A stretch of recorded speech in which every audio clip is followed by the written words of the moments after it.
Good morning mga kalalabs! Welcome back to another vlog. So, Papa Dib and I decided to do a road trip. First road trip since we get back. So, as you can see, now turn right onto Robson Street. Kami lang ni Papa Dib. Nicole's not here. Onto West Georgia Street. She have her own plan. So, we're teaching her to be independent. So, she's going to Metro Town to do her back to school shopping. It's late but we didn't do it kasi, mga kalalabs, we just got back. And we're not responsible parents. Yeah, we don't have energy to go to Metro Town. We don't have energy to get her clothes. So sabi namin, ikaw na lang. Actually, we can, but then we told her to do it on her own. Para matuto na siya because she's growing up. She's 15 years old. So I wanted to teach her, or we wanted to teach her to be independent. So, at that age, kailangan talaga, they know what to do now because they're getting old. Still young, but then they're still like, you know. So, we are going to Linden. Parang sounds London, pero Linden. Linden is falling down. Have you even ever heard of Linden before? It's by the border daw, sabi ni Papa Dave. It's by the border. So, wait lang kasi maglalagay lang ako ng It's a good place to get groceries, they said. Yeah, so are we going to get groceries there, love? We can get some. Yeah, kasi it's cheaper daw. So, let's see. Okay. Let me put my lip tint first kasi parang walang kulay yung lips ko. And it's beautiful day today. So, summer pa rin, still hot. And let's enjoy it.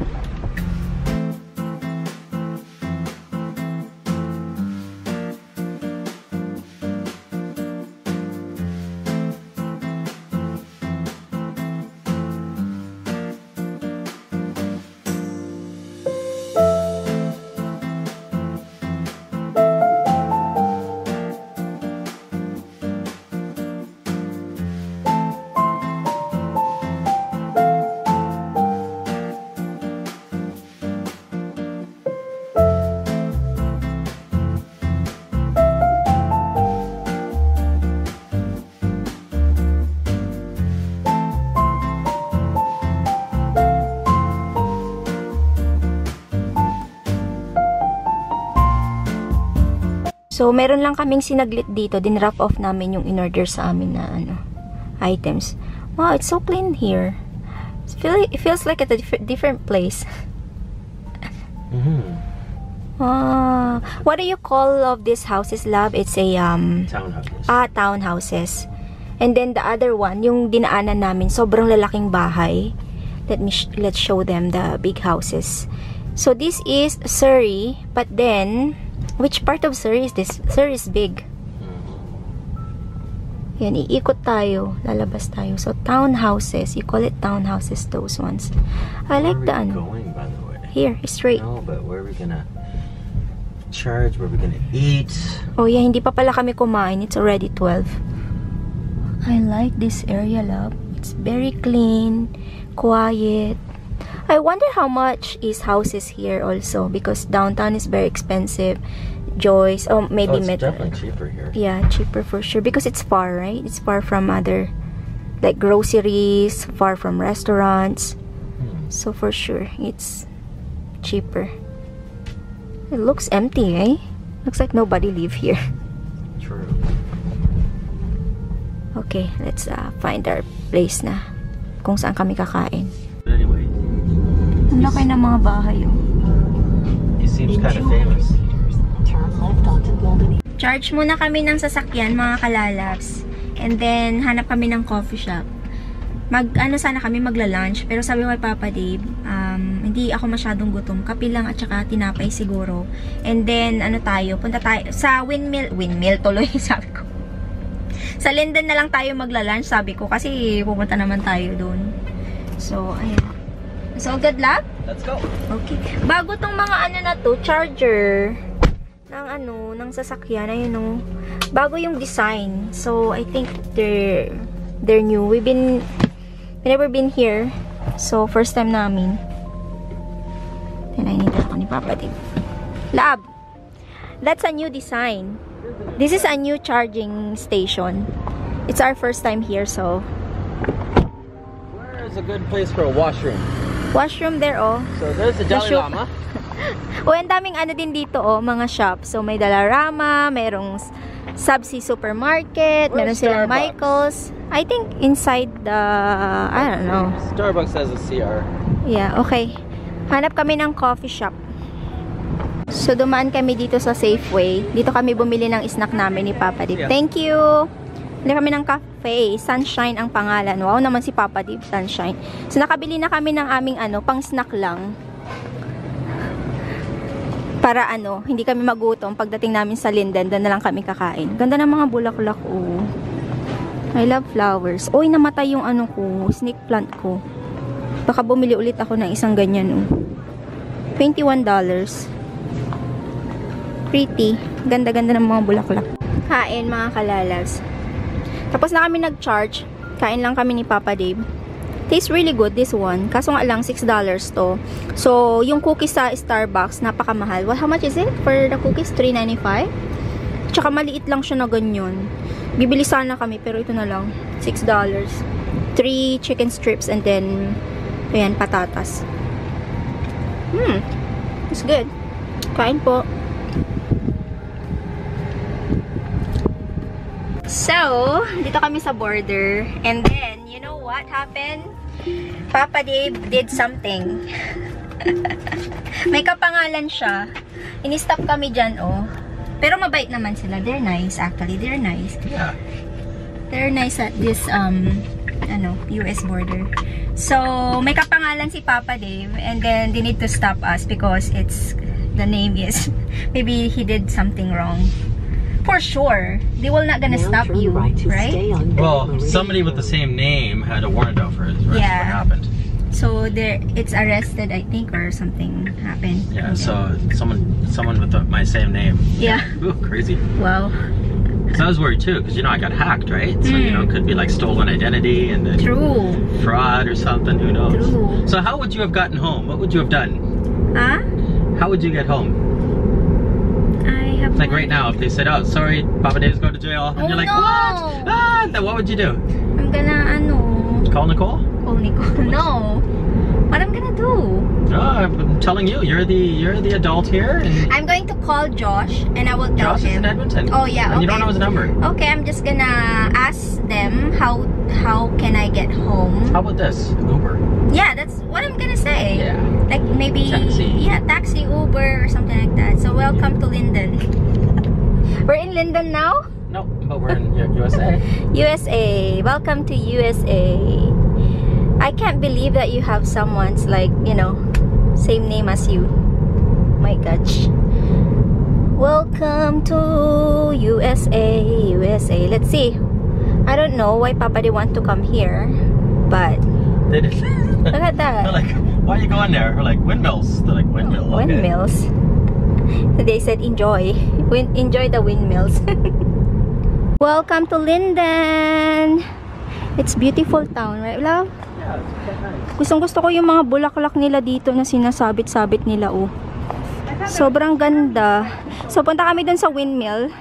Kasi yan yung talagang pinunta namin dito. Pero, tingnan nyo yung mga shop. Ang ganda nilang tignan. Ang ganda talaga ng mga bulaklak. Oh. Oh my gosh. Linden. Ganito ba naman gawin nila sa nyo? Sa parang welcome to Linden, di ba? Tapos lalagyan nila ng mga bulaklak na ganyan. Grabe, ang ganda naman. Ang ganda ng pagkakagawa. Ano ba yan? Sa bulaklak na gandahan, no? And look at those houses, mga kalabs. Open house. Ang dami nagbibenta ng mga bahay ngayon. Are you ready to take a photo? Ayan, dahil ang pakita ko sa inyo. Yay! Welcome to Linden! Wow! Okay, take a photo of me. Yeah. One. Okay, now look at the windmill. Like that? Yeah, but then look at me.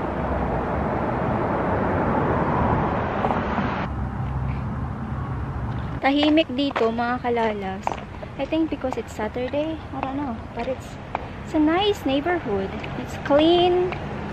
They have fresh air. Ang cute ng mga bahay. Ayan, oh. Mga bahay nila dito ganito, oh. Maliliit sila pero malaki yan sa loob. Tulad nito, sa tingin nyo maliit pero malaki siya sa loob. Ganda naman dito. Worth it ang pagpunta namin dito. Hindi siya ganun kalayo. So, ano lang siya, 1 hour and a half lang. So, it's easy. Kung meron kayong PR card, pagka kayo, dito kayo sa Canada, PR card, pwede kang mag-cross ng ng border. And then, Canadian citizen, ay yung parang passport, Canadian passport. So, it's easy. Ito yung barbershop na to. Ang cute! Ang ganda naman yan. Ang cute, oh. Barbershop. Nakaka-relax dito. I like it here. It's nice. So, this place is nice. Ano siya, naghahanap kami ng restaurant, nakakainan. So, meron pala silang dito. Shandara House, authentic Thai food. Pero, hindi namin planong kumain ng big meal. Well, actually, maybe they have Thai drinks. Yeah, you can ask. Gusto lang namin ng yung parang cold drinks. And, tingnan yung mga isda dito.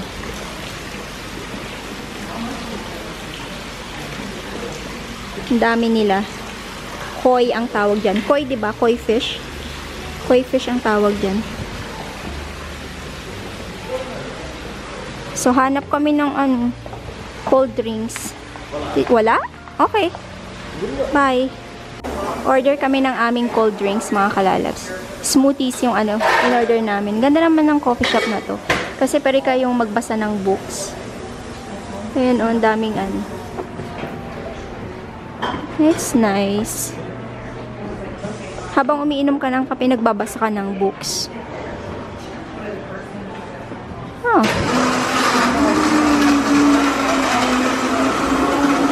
I read the same book about business.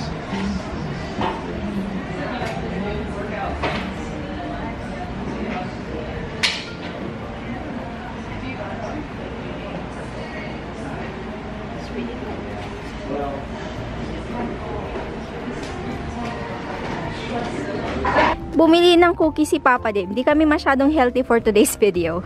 Love, how's your cookies? Sweet, very sweet. Very sweet. And binili namin tong itong libro doon sa coffee shop na pinagbilhan namin ng fruit shake. Maganda siya actually. Basahin ko siya. Hindi ako mahilig magbasa ng libro pero I'm interested with this one. Oh, thank you, love. Bye, Linden. Linden's falling down. Falling down, charus. Joke lang. Wow. Old cars. Look at that. Wow. Wow, they have a lot. Look at that.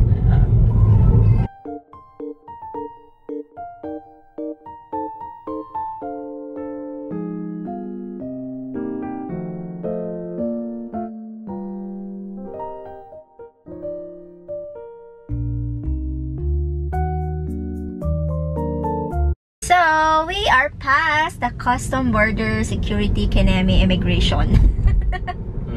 So, we didn't have a problem this time. But we noticed that the immigration from US and they were so happy. They were cool. Yeah, they were like, cool. yo, bro, you're under arrest. But don't worry about it. Here is like,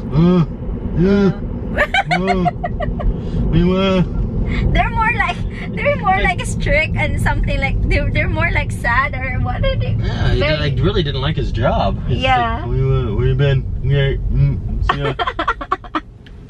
Pasaway ka, Papa Dave. But anyway, we didn't have the same problem, so we're good. Phew.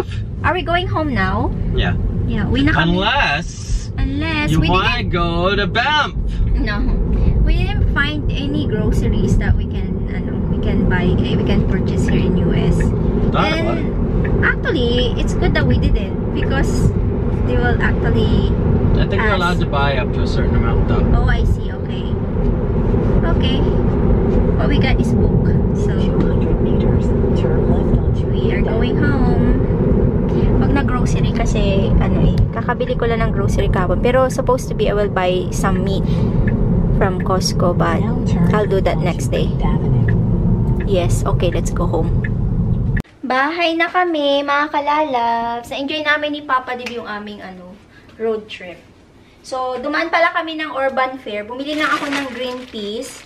Tapos, itong pasta. Kasi gagawa ako ng tuna pasta. Tapos, gagawa tayo ng dinakdakan. Kasi yun yung gusto kong kainin for dinner. So, papakuluan ko lang yung aking pork belly at saka yung tenga ng baboy na binili ko kahapon. Hindi kami nagkaroon ng proper meal ni Papa Dave today. Kasi, di ba kumain kami ng ng chicken strips tsaka yung potatoes. Tapos nagkape ako. Tapos wala na akong gana kumain after that. And then, we're looking for a restaurant doon sa, sa Linden. Kaso nga lang, parang nawalan talaga kami ng gana. So, what happened is, we got our cookies and then yung shake. And then, yun na, tapos na. Hindi na kami Hindi kami kumain. So, sabi ko, gusto ko ng proper meal. Gusto ko ng rice at saka ng So, prepare natin yung ating ingredients. Papakuluan ko muna yung ating pork belly at saka yung tenga ng baboy. With, bay leaves, salt, black pepper. And then, lagyan natin siya ng, onion. Madali lang naman ito. Yan, bay leaves.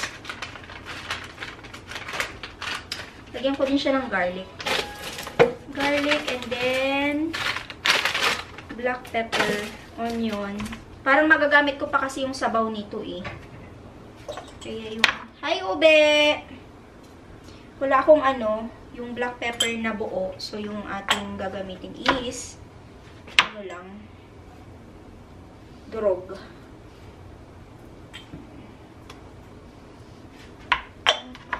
Garlic and then onion. Madali lang itong dinakdakan ko. So, yung iba, di ba yung dinakdakan nila mga kalalabs, yung yung pangalan nito, yung utak ng baboy. Pero wala ako nun. Kaya, lalagay natin mayo. Mayo na lang. Wala pa si Nicole dito sa bahay. Pumunta siya ng Metro Town. Hindi nag-work yung card niya. Kasi naglagay kami ng pera niya doon. Pero nakapag-withdraw daw siya.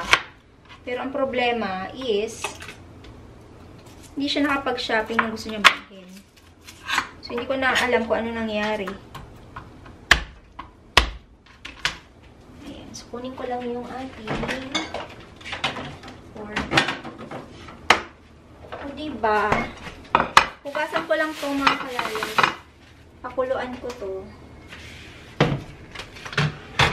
And then, mag-boil din ako ng pasta para sa tuna pasta. Para snack-snack si Papa Dib. Ayan o, yung binili ko sa TNT kahapon.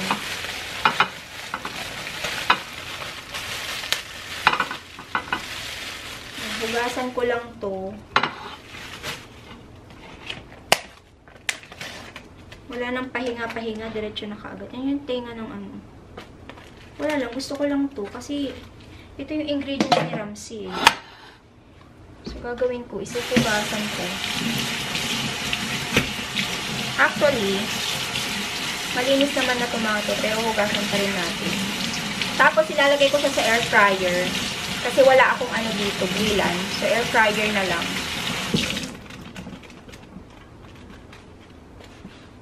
Go. Tapos, islicein natin tong ating pork belly.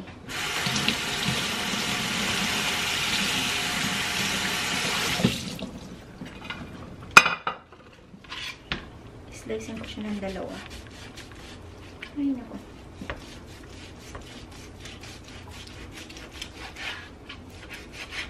There you go. Pulaan natin yan.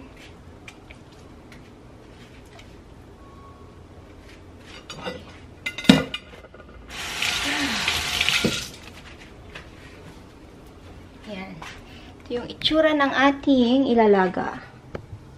So, ilaga lang natin yan hanggang lumambot. Siguro mga 1 hour ganyan. Tapos, balikan natin mamaya. Gawa tayo ng sauce ng aking dinakdakan. So, again, mga kalalabs, Yung akin, hindi siya yung original na dinakdakan. So, itong akin is sinishare ko lang kung paano ko siya ginagawa. So, I will make mayo here. Sauce muna. And then, lagyan ko lang siya ng salt and black pepper. Pwede kayong maglagay ng ano dito, no, mga kalalabs. Ang tawag dito, yung liquid seasoning. Kaso nga lang wala ako. And mag-add ako ng calamansi. You can use calamansi, vinegar, kung ano yung gusto nyo. So, lagay ako ng marami kasi yun yung gusto ni Nicole, yung marami. And then, hahaluin ko lang siya. So, kayo nang bahala kung ano yung gusto nyong pampalasa, no? So, ako is ganito lang siya. Titikman ko siya kung kailangan ko pa siya lagyan ng asukal kasi iba yung gamit kong mayo. Kung yung lady's choice na mayo siguro, okay na. Pero ito, hindi ko alam kung ano ba. Kung kailangan ko pa bang lagyan ng liquid seasoning. So, nasa air fryer pa yung iba kong pork belly. Pero ito na yung na-ready. Ayan siya. Looking good. Tapos, ito yung aking tenga ng ng baboy. O, diba? Ayan. Tapos, ito yung aking imimix. So, meron tayong wala akong daho, ang tawag doon yung siling haba. So, ang ginawa ko is jalapeno. Meron akong ginger dyan. And then, lalagyan din natin siya ng onions. So, binabad ko yung onion sa tubig para hindi siya masyadong malasang, yung ma-strong na onion talaga yung lasa niya. So, maglalagay lang ako ng ganyan. And then, we will add our pork belly dito. Tapos, lagay tayo ng sauce. And yun lang, yung natin, ingredients natin dito. Pero mamaya, mag-add pa siguro ako ng kalamansi kung gusto ko pa ng mas, mas malasa. Or mas maasim pa. So, ayan lang. Ganun lang kadali yung aking dinakdakan. Again, this is my idea or recipe. Iba yung sa inyo, iba yung akin. Kasi baka may mag-comment dyan. Hindi yan dinakdakan. Ganito, ganyan. So, again, this is mine. Disclaimer. This is my own recipe. So, try ko lang siya ngayon. Ayan, kain po. Okay. Lalagyan ko pa siya ng konting kalamansi. Gusto ko powerful yung kalamansi niya. So, ayan. O, diba? Lagyan ko lang ng more kalamansi pa. Ito na ang aking dinakdakan. Taran! Nag-crave bigla ng dinakdakan. So, try natin siya. Try ko lang siya, no? Lagyan ko siya ng maraming kalamansi. Kasi I think Nicole will like the kalamansi. Okay. Try. Kain po.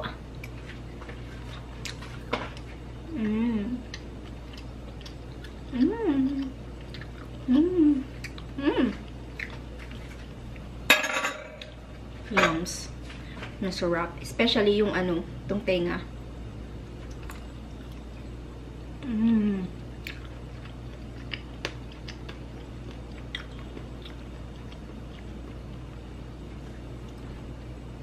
Ginawan ko si Papa Dib ng tuna pasta kasi ayaw niya to.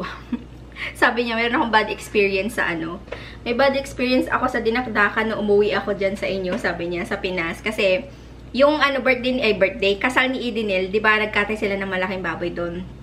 Tapos, syempre, yung authentic na dinakdakan doon, nilagyan nila ng utak ng baboy. So, sabi niya, no, I don't want that. Sabi ko, wala namang utak ng baboy yung dinakdakan ko, mayo ang ginamit ko. Sabi niya, no, I don't want that. So, ginawan ko siya ng tuna pasta. At yun ang gusto niyang kainin.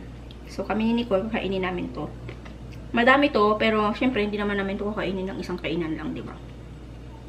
So, ayan. Tawagin ko si Nicole kasi dumating na siya. So, kain po tayo. Sarap. Ube. Sleeping time?